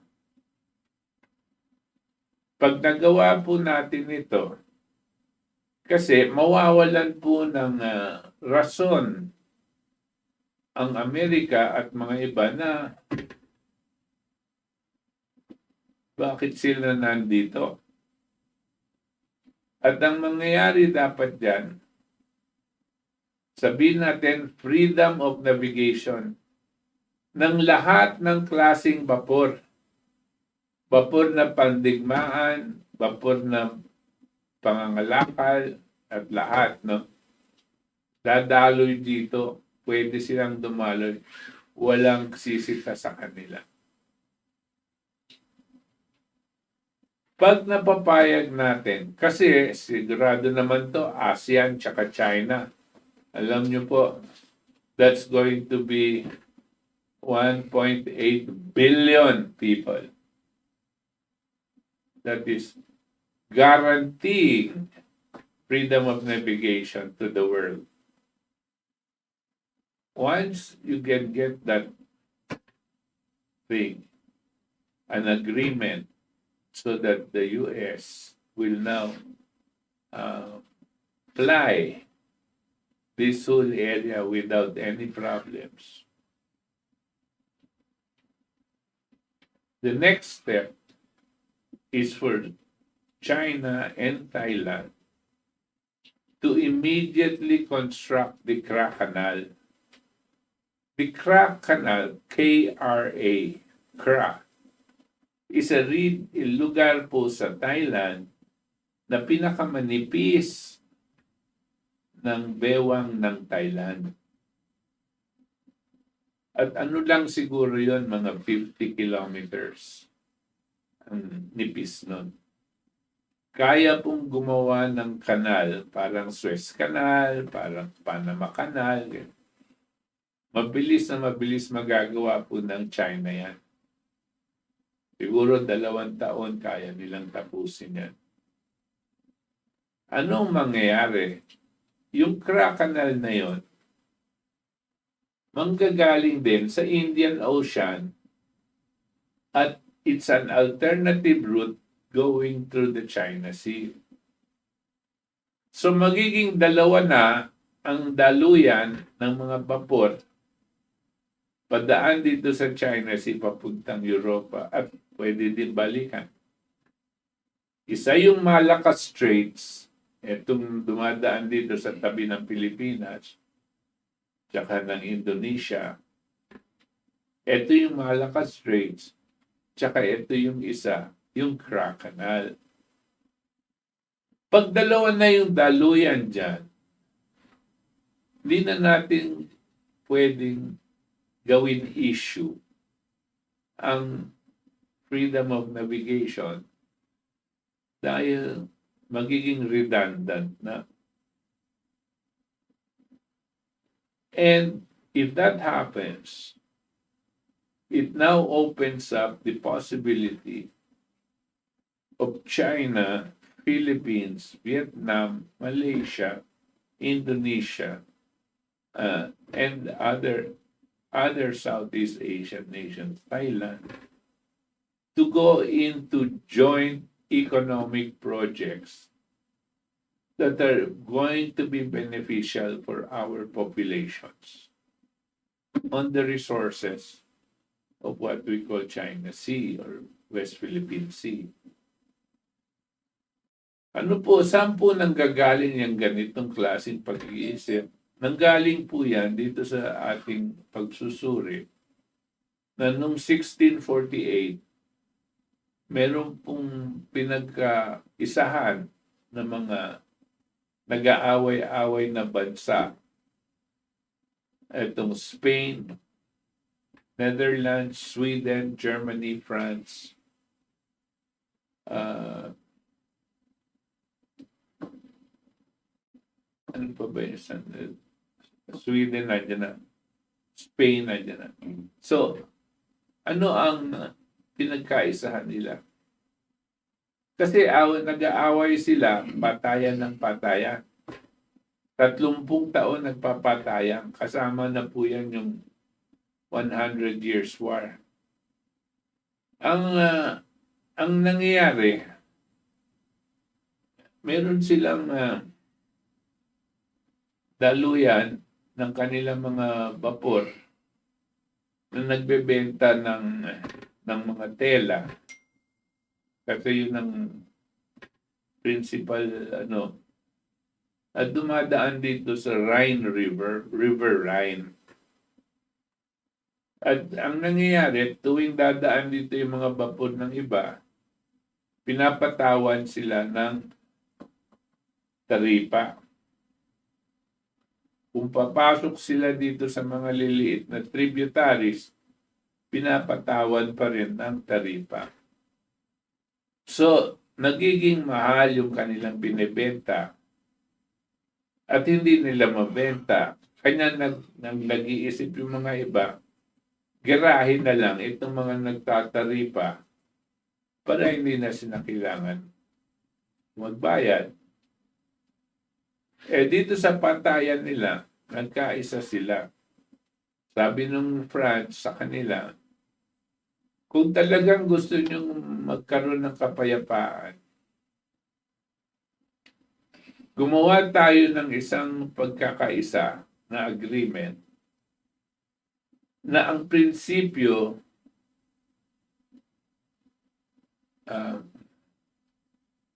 advantage of the other. To favor advantage of the other at hindi sa'yo. Ang mga solusyon mo, yan, Westphalian Treaty, ang mga solusyon mo, kinakailangan may pakinabang ang kalaban mo at hindi ikaw. At pumayag sila dyan. At nagkaisa sila dito sa pagsusulat nitong treaty na ito, 1648.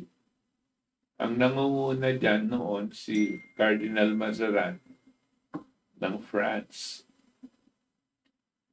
Dahil yun nga ang nangyayari sa River Rhine, pinagkaisahan nila na wala ng taripa. Magkakaroon lang ng taripa kung papasok ang mga bentahan ng isang grupo sa teritoryo. Balik na naman po tayo dito sa Ating Katipunan. Pasensya na kayo at baka pati tayo na cyber warfare. Kanina po, pinapag-usapan ko itong Treaty of Westphalia. Ito pong ginamit nila yung mga daluyan ng tubig sa Europa, River Rhine, not as territorial boundaries kasi yung po ang original na ginagawa kaya gera, but more as economic corridors. Kung sabihin, pwedeng dumaloy ang mga vapor doon at benta yung kanilang ano. Tapos magbabayad lang sila ng taripa kung papasok sila sa isang bansa. Yan po ang naging template. Ito pong naging sistema ng maraming territorial disputes sa buong mundo na ginamit itong Treaty of Westphalia as a model for resolving these territorial disputes. All the time, what happens in territorial disputes, no, is an economic agreement that benefits all, no? And by that time, when everybody is trading with each other, you know, if you're transacting and trading with each other, it builds up trust. And that trust is more solid in terms of your closeness than these territorial boundaries. No? And this is what happened in Europe. Yung Treaty of Westphalia, which was based on the principle of the advantage of the other, that everybody out of these 5 countries was asked to make his proposal to the advantage of the other and not to himself, became the basis of the development of what we now know as Europe. Dahil po dito, nagsama-sama na yung ibang mga bansa na ganyan po din po ang mga prinsipyo na dinadaanan nitong mga rivers tsaka common facilities at kanya naging malapit ang mga bansa to each other. And that was the beginning of the concept of Europe. That's why they were known as Europe. No? Hindi pa yung opisyal, pero ngayon lang yung nangyari itong opisyal na one ng Europe. Pero yun po ang pinagkaisahan. At alam nyo, nung nagsama-sama itong mga bansang ito, ano ang nangyari? Sumiklab at gumaling yung tinatawag natin Renaissance. No? Dahil po dito sa nangyaring ito, umunlad lahat ng mga bansa at nagkaroon ng kakayahan ang mga tao na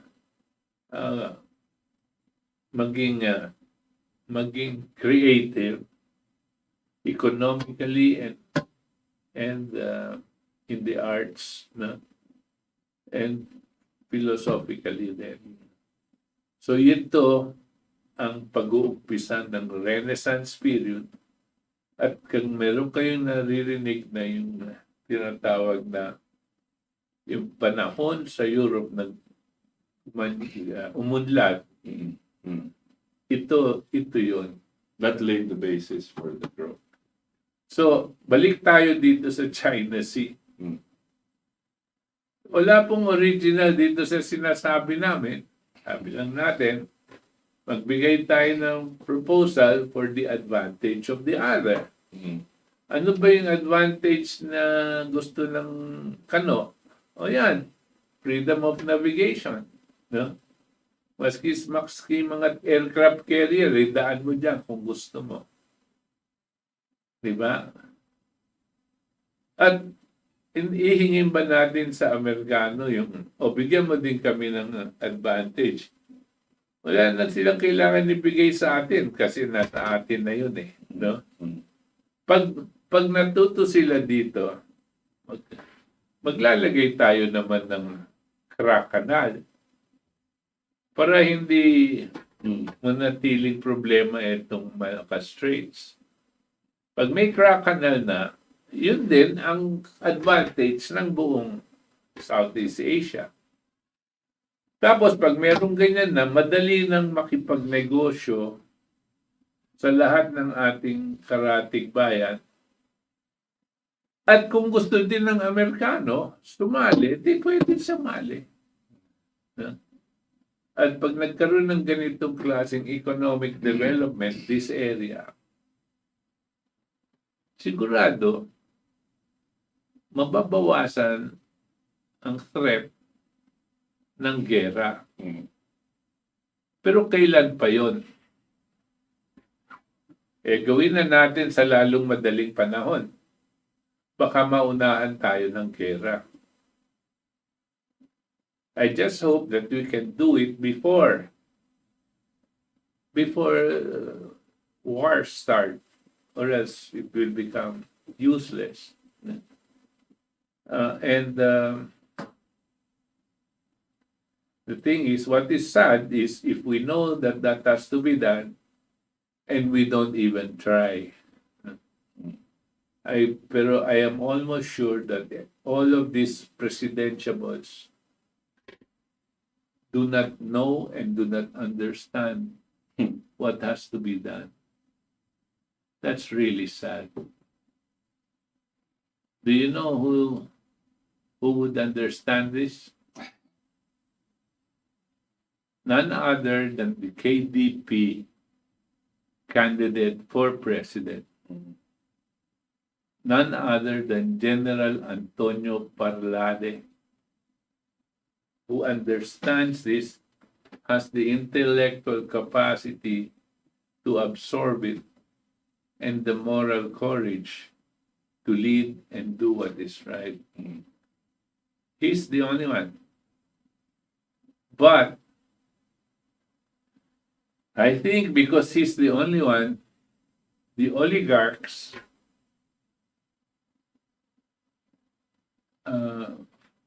saw to it that COMELEC was not ever going to allow Parlade to run for president.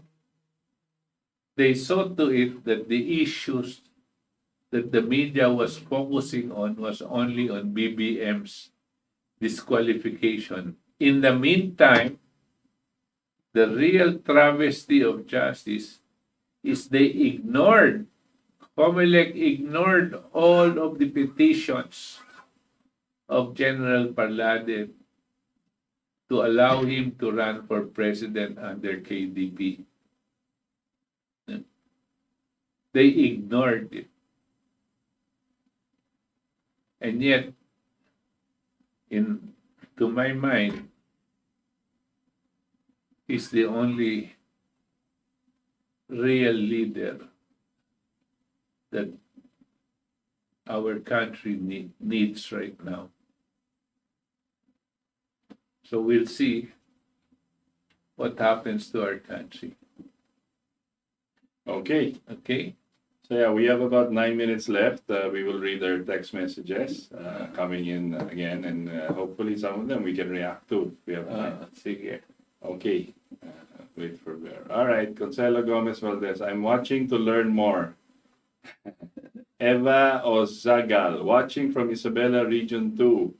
Ronald Nanoy, good evening, Sir Butch, Saritas, Mabuhay, and KDP, watching from Santo Tomas, Batangas. Franz Ayalin, good evening, Saritas, Sir Butch, at lahat ng nakikinig sa KDP. Joe Bederio, good evening po, Sir Butch, Itos, mabuhay po kayo, watching from Jeddah. Mary Mueller, masalamat naman, nandiyan kayo at patuloy na bibigyan ng paliwanag sa mga taong sadyang nalilito sa mga demonyo. Good evening po sa lahat, watching from Germany. Cesar Soberan, Geopolitics and International Relations. So much to learn from you, Sir Butch and Sir Ito. Pox Beringel, good evening, Sir Butch, Itos, God bless po. Good evening, mga kapatid, God bless. Annie Perez de Los Santos, oh, si Annie, kanina nandito sa bahay. Good evening, Sir Butch and Sir Ito. Sweet but psycho, mahalaga kay Putin yung relihiyon. Cathy Cruz, shoutout from Stella Maris Beach Resort in Bagak, Bataan. Pakibati po mga staff sa Stella Maris. LV, Flor, Perlin, Angelo, Argel, Dondon, Elmer, Christian, Utoy, Aldrin, and Cathy Cruz. Janeta. Mag-ingat kayo dyan.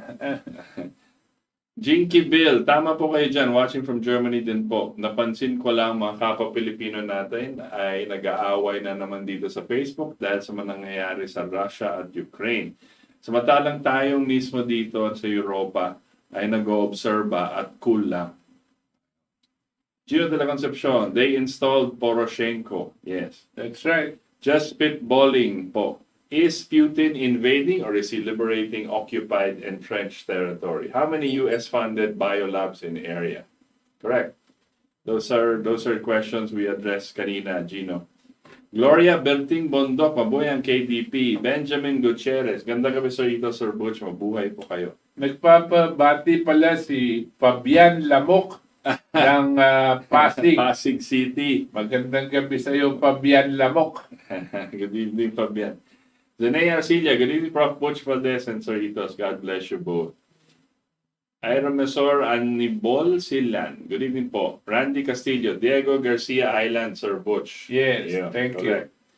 JP Samson, yes Sir Butch, hindi alam ng taong istorya at ibang international media ay bias. Kaya naniniwala mga walang alam, pati sila umiinit. Tsaka Sir Butch, Jewish pala si President ng Ukraine. Yes. Roch Almazor, good evening Sir Butch, Itos watching from Tanza, Cavite. Mabuhay ang KDP. Marisa Buya watching from Hong Kong. Gay Hinoo, they could be planning to hack the worldwide financial system. Jinky Bill, sabi po ng isang China expert dito sa Germany nung magkaroon ng Winter Olympics sa China ay may 15 contracts na pinirmahan ang Russia at China pero walang nakakaalam kung ano at mga nilalaman ng mga contracts na ito. Alfredo Oredina, Falkland Islands is waiting to be taken back by Argentina. NATO was organized to suppress Russia. Correct, 1949. Alfredo Villaflor, Cold War, umpisa yan ng Cold War. Alfredo Villaflor watching from Connecticut. It's high time to drain the swamp. I think that's what we're seeing now, Alfredo. NIU, everybody dies even if you're deep state. Blitzwing, good evening Sir Butch sa Itos. Ginagawa na lang masama si Putin. Pinagmumukhang masama si Putin. Correct. Panic na po yung deep state propaganda machine ng mainstream media. Attorney Bango Oil, good evening Prof. Butch and Sir Itos. We look forward to your take on the raging Ukraine-Russia conflict. Kampi din po ako kay Vladimir Putin sa one world government ay kasali yung mga political elite ng Washington. Kahit kasi ex-KGB si Putin ay devout member siya ng Russian Orthodox Catholic at niregaluhan pa niya si Pope John Paul ng copy ng Russian Mother Virgin and Mary and Child. May coverage ang SMNI sa Ukraine hosted by Sas Rogando Sasot. You might find it useful. WION, Fox France, and others are too histrionics and needlessly dramatic. Biased pa. Yung mga na-mention nyo po are all propaganda arms. Okay, so they use them to promote fake news. Yan ang hindi na sila news outlets talaga. Randy Casillas, sir, sa Davos World Economic Forum, sa Itos Putin, dating KGP. Correct. Ernie Ocampo, good evening KDP. Mabuhay po kayo lalo na sa inyo, Chairman Butch Valdes at sa iyo, Sir Itos Valdes. Mabuhay ulit kayo. Sweet but say, tama lang ang desisyon ni Putin. Yes. Gay Hinoo. War was the business of the U.S. manufacturing armament sustained their economy. Jinky Bill, itong dating leader at chancellor ng Germany, best friend ni Putin at kinaiinisan ng maraming tao dito at sinasabihan ng bagong health minister ngayon dito na diktador daw sila pareho. Ha ha ha.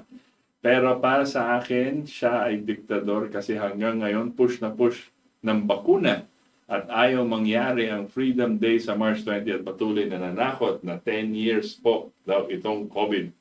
Mga sir, what can you say naman po sa sinasabi ng Pope na Vatican na war is the failure of politics? WEF, World Economic Forum po si Klaus Schwab. Right? madaling sabihin nyo na siyempre, war is always the failure of politics, hindi po ba? No? Mm. Pero the Pope must understand the real powers. Pati palagay ko ang Pope Francis nadadala dito sa mga deep state at nalilito siya at kung sino yung mga tunay na kalaban ng taong bayan, ng taong ang sangkatauhan. Okay. Mel Elizalde, salamat po sa makabuluhang impormasyon at dapat malaman ng buong mundo. Matt Dusing, breaking, Putin hits US-Ukraine biolabs. Yes, yung link na po yon. Yan, marami siyang link na nilagay. Thank you, Matt. Sige, baba. Clates Osernokovich. Good evening po. Tatakbo po ba kayo, Senador Prof. Bush Valdes? Malaki po rin ang tiwala ko sa inyo. Salamat po. Pero hindi po tayo tatakbo. Pero pwede kayong umasa na tuloy-tuloy tayo dito. Na lumalaban. That ang importante po ay mapaliwanagan ng ating mga tao, ang ating mamamayan hinggil dito sa mga importanteng issues na ito. Hindi naman tayo kailangan maging senador para makatulong sa mamamayang Pilipino. Okay. Ver de Guzman, salamat KDP sa pagbunyag ng mga masasamang plano ng Deep State, New World Order, World Economic Forum, laban sa mga sovereign nations. Yes, tama yung sinabi mong sovereign nations. Remember po, I just wanted to remind everybody, when President Trump addressed the United Nations and World Economic Forum, sabi po niya that the future does not belong to the globalists but to patriots. Yeah. And he wanted each country to be strong, each of them in their own right. Maganda po yun.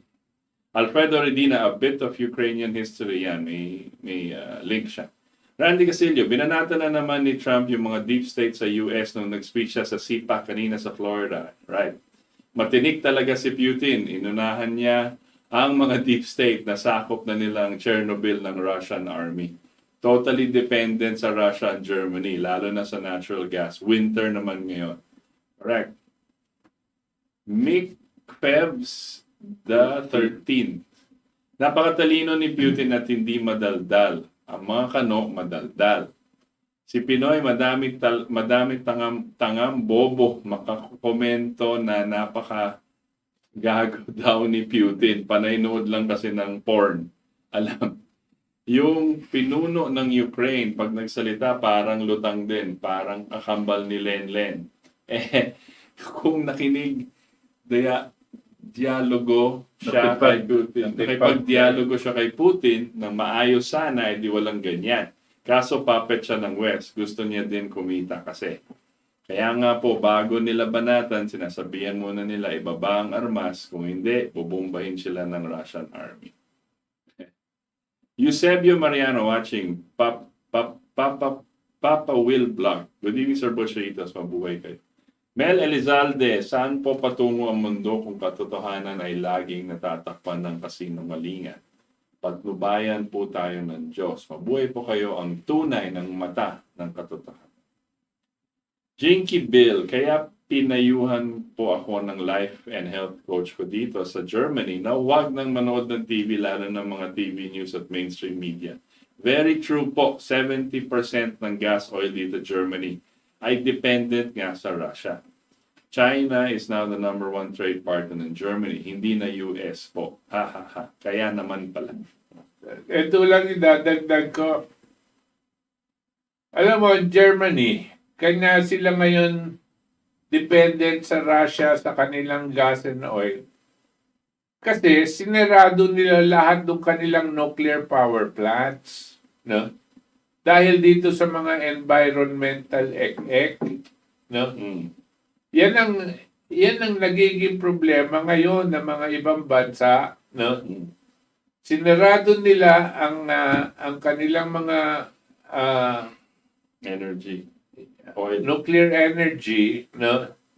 Tapos mag-aangkat naman pala sila ng gas and oil sa ibang bansa, no? Sayang no? Anyway, Parang tayo lang. It's 9 o'clock already. So, Hindi pa yung mga cut sa radyo, pwede mong lumipat sa online. Because, di ba, nakakat tayo sa radyo eh. So, we will tuloy lang to tayo sa online. Raj Almazor, kung ikumpara ko ngayon ang President ng Pilipinas kay President Putin, sa aking pananaw ay apari at hulo ang pagitan higit pa. President Putin to his speech said, "We don't want to enter into war with Ukraine." He insisted there's no war but only military exercises. Correct. Freddie Oredina, wife of Klaus Schwab is Rothschild. Hunter Biden with Burisma. Donbass citizens seek help by Putin due to atrocities by Banderas nationalist CIA-funded Ukrainian. Yes, Zelensky is the puppet head installed by the West via rigged election. Kulang lang dyan, tama. Sino ba yung nagana ng election nila kundi Soros and Smartmatic? Busy bees, lahat ng sausawan ng mga countries ng mga Amerikano ends up in ruins. RJ Haveliana, mabuhay. mabuhay, Senator! RJ Havellana. Angelo Huwag Solano. niyong pong kalilimutan, RJ Havellana, KDP senatorial candidate, si RJ Havellana. Angelo Solano, Magog and Gog is doing it. Year 2022 is for war. Kaya pala naluwag na sa COVID, ibang puppet na naman ang gagamitin ng mga kabao. Rupert Gordillo, so malinaw na si President Putin ay sugo ng Diyos para matigil itong masamang plano ng mga kabal. Freddie Oredina, military operation in Ukraine, a stark reminder of need to create a new security and development architecture. So, ito yung news item niya from the EIR News Network. Before we finally irrevocably reached one point of no return in mankind's history, the point at which a global thermonuclear war obliterates the human species, we must act swiftly to correct the absolute disaster that the imperial policy of the EU and the United States has created in Ukraine and in relation to Russia and China. And we must equally, especially, eliminate the roots of this civilizational crisis before the point of no return is reached. So wrote Helga Zepp-LaRouche in March 8, 2014. 8 years later, her analysis is absolutely spot on. MDT is not ratified by USA Congress. Mutual Defense Treaty, only an executive agreement. That's right. Correct. That's why we should review that Mutual Defense Treaty. No? EDCA. Kasi kung treaty yan, dapat ratified ng Congress nila. Hindi lang tayo. Okay. Pero itong mga matagal na tayong linuloko. No? Maski na dito sa EDCA, no? Hindi, ang pumirma diyan, tayo lang, tsaka yung isang general nila. Pero hindi pumirma ang presidente ng Amerika. Napaka-engot talaga natin. Jerry Chua, mabuti na lang ka, Butch and Itos, andyan kayo papaliwanag. Gago na lang mga hindi niniwala o basta magkapera pang sandali. Wala na pakialam mga tao. Hindi na nag-iisip long-term effect. Anak ni Biden, malaking kinita sa Ukraine, sa gas. Yes. Lori Mamawag, kung war kasi baka nasira ang both countries. Our memories, may similarities yung sinasabi ni Sir na sinabi ni BBM sa SMNI debate. Felix Abila, good evening Sir Butch and Sir Itos. Roderick Parcon, yung panay-panay ngaw-ngaw at matalino sila pala ang masama kagaya ng US. Kaya itong Russia minamasama nila. Pero yung pala ang matino, hindi nila kayang diktahan sa mga kalokohan nila. Maximo Comia, ang India po ba ay nilalabanan din ang deep state? Nakakasiguro kung India hindi pa sa ilalim ng deep state. No? Kasi that is the biggest democracy in the world. No? Ang China, if you know, it's still a communist state. And even Russia, to some extent. But India is actually considered to be the largest democratic country na meron talaga silang eleksyon, no? Yeah. At palagay ko hindi sila papayag mapasa ilalim ng deep state. Lalaban din yan. Pagdating ng panahon, kakampi pa rin yan sa China tsaka sa Russia. Boyet Periabas, good evening mga katipon, nasaan ang human rights at ICC? Bahag din pala sila, buntot nila sa Russia, watching from Subic. Oo nga, tahimik sila eh. Freddie Oredina, the LaRouche Organization editorial, in-depth reading developments. Will West commit suicide and expel Russia from SWIFT? Ayan. We commit to ensuring that selected Russian banks are removed from the SWIFT messaging system. The UK, US, UK, France, Germany, Italy, Canada, and the European Commission wrote in a joint statement released Feb 26. Quote, this will ensure that these banks are disconnected from the international financial system and harm their ability to operate globally. This is stopping short of removing Russia from SWIFT altogether, and we will have to see the impact. Removing Russia from SWIFT would be the equivalent of the West demanding of Russia, quote, stop your military operations in Ukraine, or else we'll kill ourselves, unquote. Earlier on Feb 26, Ukrainian President Zelensky issued a tweet that Italian Prime Minister Mario Draghi had said in a phone call that he now supported throwing Russia out of SWIFT. Germany, the largest European economic partner with Russia, also gave way today as Foreign Minister Annalena Baerbock and Economic Minister Robert Habeck issued a statement. Quote, we are currently working on how to limit the collateral damage of decoupling SWIFT in a way that it affects the right people. What we need is a targeted and functional restriction of SWIFT. Ba? Yeah, so... Sige, basahin mo pa.